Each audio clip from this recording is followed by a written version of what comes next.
Assalamualaikum warahmatullahi wabarakatuh. Baik anak-anak, pada kesempatan kali ini kita akan belajar tentang indahnya nama-nama Allah, yaitu yang disebut dengan Asmaul Husna. Sebelum pembelajaran dimulai, marilah kita terlebih dahulu berdoa bersama. Bismillahirrahmanirrahim. Raditu billahi rabba wa bil islami dina wa bi Muhammadin nabiyyan wa rasulah.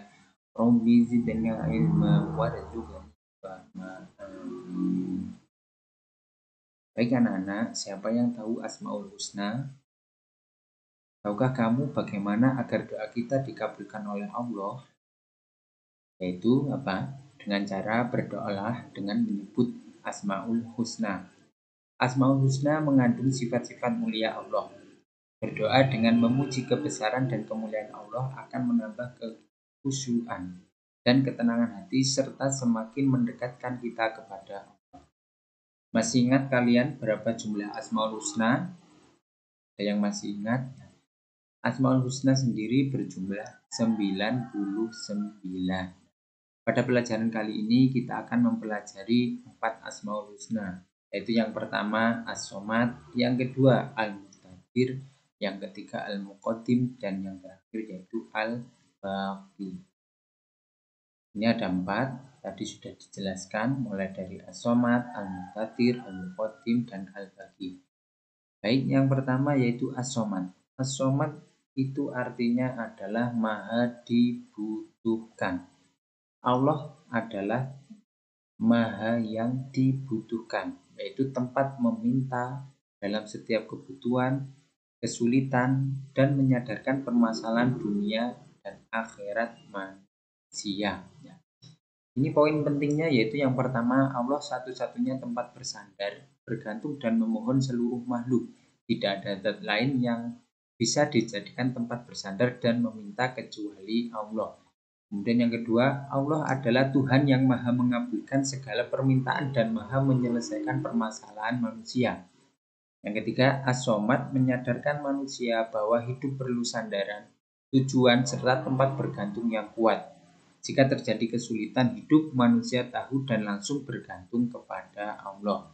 Yang keempat yaitu bersandar di sini bukan berarti pasrah, tetapi tetap harus ada usaha dan doa. Itu tadi adalah As-Somad. Kemudian yang kedua ini adalah Al-Muqtadir. Al-Muqtadir mempunyai arti yaitu Allah Maha Kuasa atau Maha Menentukan. Allah Maha Berkuasa, zat yang maha sempurna kekuasaannya, ketentuannya, dan kekuatannya.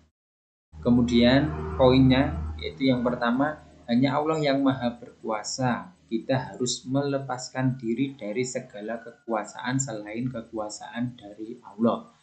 Yang kedua, Allah memperlihatkan kekuasaannya melalui mukjizat para nabi, juga pada kejadian alam. Yang ketiga yaitu manusia tidak boleh sombong dengan kekuatan yang dimilikinya, karena sesungguhnya kekuasaan yang hakiki adalah hanya milik Allah. Kemudian yang ketiga ada Al-Muqaddim, yaitu artinya maha terdahulu.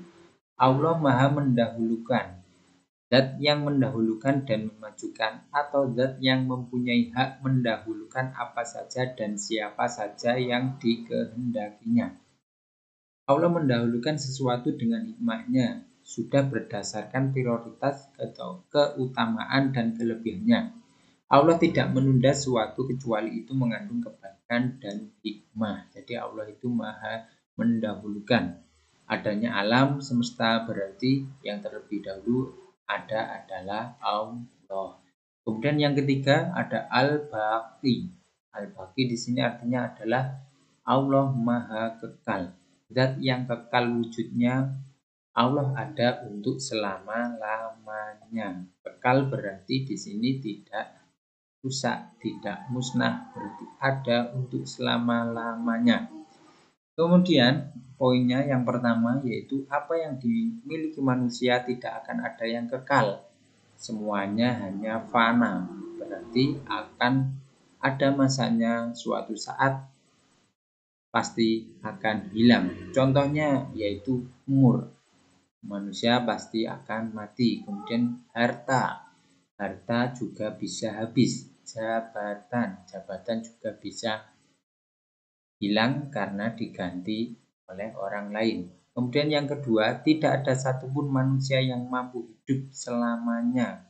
Semuanya pasti akan mati. Yang ketiga, hanya Allah zat yang maha kekal atas segala-galanya.